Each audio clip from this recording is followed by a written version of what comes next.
Halo guys, balik lagi di channel Ekonime 47. Oke, apa kabar kalian semua? Selamat menonton untuk video ini. Oke, setelah beberapa waktu yang lalu saya sudah mengupload video tentang alur cerita dari One Piece. Sejak saat itu saya mulai tertarik untuk melihat bagaimana perkembangan anime sekarang gitu. Saya masuk ke salah satu website yang namanya anitrends.com untuk melihat anime apa yang sedang hype. Dan saya melihat di sana posisi pertama anime paling populer tahun ini adalah Oshinoko. Maka dari itu, untuk video kali ini saya akan membuat alur cerita dari Oshinoko. Oke, tanpa berlama-lama langsung kita ke videonya guys. Oh, by the way, saya juga sudah pernah bahas Oshinoko di video 7 anime terbaik yang bisa kalian nikmati di tahun ini. Dan bagi yang belum nonton, silakan untuk menontonnya. Saya akan menaruh link video tersebut di bawah dan juga video tentang alur cerita One Piece part pertama. Oke, langsung kita ke ceritanya guys. Cerita dimulai dengan perkataan seseorang tentang bagaimana seorang idola atau selebriti yang terkadang hanya membuat-buat, melebih-lebihkan, bahkan menyembunyikan hal-hal yang terasa tidak nyaman bagi mereka hanya demi ketenaran dan fansnya. Sedangkan bagi fans idola, mereka hanyalah orang-orang yang ingin dibodohi dengan cermat. Lalu kita diperlihatkan dengan seorang dokter yang bernama Goro menonton DVD idolanya yang bernama Ai. Dia menjelaskan betapa imutnya Ai, seorang ace dari idol group bernama Bikomachi yang sedang naik daun beberapa tahun belakangan ini. Dia juga menjelaskan bahwa idolanya itu masih berumur 16 tahun, tapi Ai sudah menjadi sosok penting dalam grupnya, atau bisa dibilang dialah yang paling terkenal dari semua anggota Bikomachi yang lain. Akhirnya dia pun ditegur oleh seorang suster karena ternyata dia menonton DVD-nya itu di kamar salah seorang pasien. Wah, gila nih dokter. Karena ditegur, Goro pun beralasan dengan mengatakan bahwa dengan melihat hal yang indah juga merupakan hal yang baik untuk kesehatan. Dia juga menegaskan bahwa dia tidak akan bisa melihat konser secara langsung, konser musik terutama, di pinggiran kota seperti pada tempat mereka tinggal saat ini. Dari suster itu, Goro mengetahui bahwa Ai, sang idolanya, akan memutuskan untuk hiatus. Dia pun terkejut dan seakan tidak percaya. Suster yang melihat hal itu pun hanya bisa berkata, "Dasar lolicon." Mengingat Goro adalah orang dewasa yang seakan menyukai gadis di bawah umur. Goro pun menjelaskan kenapa dia bisa sangat mengagumi sosok Ai. Goro bercerita bahwa beberapa tahun yang lalu dia pernah punya pasien yang bernama Sarina. Sarina memiliki penyakit yang sangat keras. Dia juga merupakan fans berat dari Ai. Dia mengagumi kecantikan dan kemahiran Ai dalam bernyanyi dan menari. Sarina bahkan mengatakan kepada Goro tentang bagaimana jika dia bisa terlahir kembali sebagai anak dari seorang selebriti atau artis, memiliki paras yang cantik dan memiliki aset untuk meraih kesuksesan dan popularitas.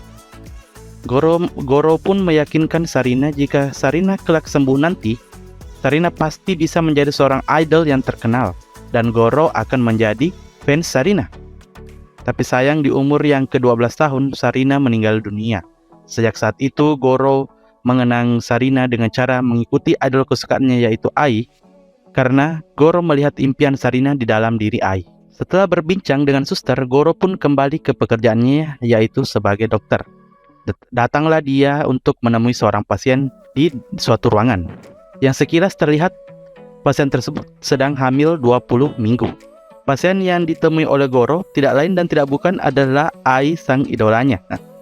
Goro pun terkejut dan pergi keluar untuk memastikan apakah itu memanglah Ai atau bukan. Sembari Goro melihat ke dalam ruangan, terdengar percakapan antara Ai dan manajernya. Manajer bertanya kepada Ai kenapa hal ini bisa terjadi. Dan siapa ayah dari bayi yang dikandung oleh Ai. Ai dengan senyumannya hanya bisa berkata semua itu rahasia. Pemeriksaan pun berlanjut, diketahui bahwa Ai sedang mengandung anak kembar. Manajer yang mendengar hal itu bertanya lagi kepada Ai, apakah Ai akan benar-benar akan melahirkan anak kembar tersebut, mengingat dia adalah seorang idol yang cukup populer dan mengingat dia juga masih berumur 16 tahun. Manajernya takut jika ketahuan maka karir Ai dan manajer akan hancur. Tapi Ai memutuskan untuk tetap melahirkan bayi-bayinya. Di malam hari, Di atap rumah sakit, Goro memandangi langit sambil melihat foto Sarina dan meluruskan pikirannya. Goro khawatir dengan karir Ai.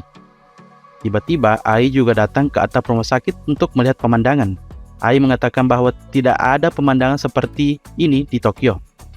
Goro pun bertanya kepada Ai, apakah Ai akan berhenti menjadi seorang idol? Ai pun kaget karena dia tidak menyangka akan ada orang yang mengenalinya di pinggiran kota yang jauh dari Tokyo.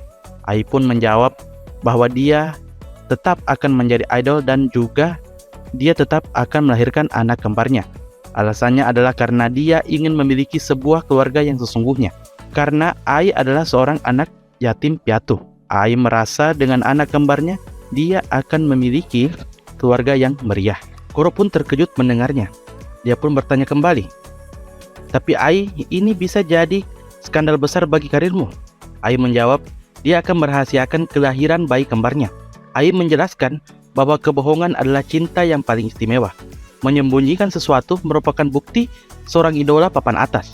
Meskipun menjadi idola merupakan pekerjaan yang menyenangkan, tapi ia juga ingin merasakan kebahagiaan yang asli. Ai menginginkan kebahagiaan seorang idol dan kebahagiaan seorang ibu. Goro yang mendengar penjelasan itu memutuskan untuk merawat dan membantu kelahiran anak kembar Ai sebagai seorang dokter dan sebagai seorang fans berat. Selama di rumah sakit, Ai harus menggunakan nama samaran. Selanjutnya Goro mengingatkan dalam kasus Ai, besar kemungkinan terjadi operasi sesar. Manajer Ai lantas takut dengan adanya luka di perut Ai bisa membuat orang curiga. Tapi Ai yakin dia bisa melahirkan secara normal. Ai pun menjalani masa kehamilannya di rumah sakit dengan diawasi oleh Goro sebagai dokternya. Beberapa hari kemudian di suatu malam, Goro berpamitan untuk pulang ke rumahnya. Ai mengingatkan ke Goro, dokternya, untuk menunggu telepon darinya jika dia sudah ingin melahirkan. Goro berkata dia pasti akan ada di sana untuk menemani Ai. Goro pun pulang ke rumahnya. Di perjalanan, dia diberhentikan oleh seorang pria misterius berhoodie. Pria itu bertanya, apakah benar kau adalah dokter dari Ai, Hoshino? Goro bingung dan balik bertanya ke pria misterius itu. Kenapa kau bisa tahu Ai berada di sini? Dan kenapa kau bisa tahu nama belakang Ai yaitu Hoshino? Padahal, nama tersebut belum pernah dipublikasikan. Apakah kau keluarga Ai? Atau kenalannya? Pria itu pun kabur dan berlari ke hutan. Goro pun tanpa pikir panjang ikut mengejarnya. Dalam hati Goro berpikir, apakah orang tersebut adalah stalker? Sampailah Goro di pinggiran jurang. Tiba-tiba dia didorong oleh pria misterius itu dan jatuh ke dasar jurang. Goro pun meninggal dunia. Sebelum pandangannya hilang, Goro sempat mengingat perkataan Sarina tentang bagaimana jika kita terlahir kembali sebagai anak seorang selebriti. Tak lama, terdengar suara HP Goro yang menandakan Ai akan segera melahirkan. Ai pun melahirkan anak kembarnya. Tapi ada yang aneh. Saat tersadar, ternyata Goro terlahir kembali menjadi anak Ai Hoshino, dan dia pun diberi nama Aquamarine Hoshino. Bagaimana kelanjutan kisahnya guys? Nantikan di part 2. Karena saya tidak ingin terlalu lama, takutnya teman-teman ngantuk kemudian skip video ini, jadi saya persingkat saja. Dan itulah tadi alur cerita Oshinoko. Oke, terima kasih bagi teman-teman yang sudah menonton sampai di titik ini. Jika suka videonya silahkan di like, komen, serta share ke teman-teman kalian. Dan jangan lupa untuk subscribe video ini dan nyalakan lonceng notifikasinya. Oh, dan tak lupa saya mengingatkan ke teman-teman untuk mengklik video yang di deskripsi tentang alur cerita One Piece dan 7 anime yang bisa teman-teman nikmati di tahun ini, termasuk Oshinoko ini. Baiklah, sampai jumpa di video-video selanjutnya. Bye-bye guys.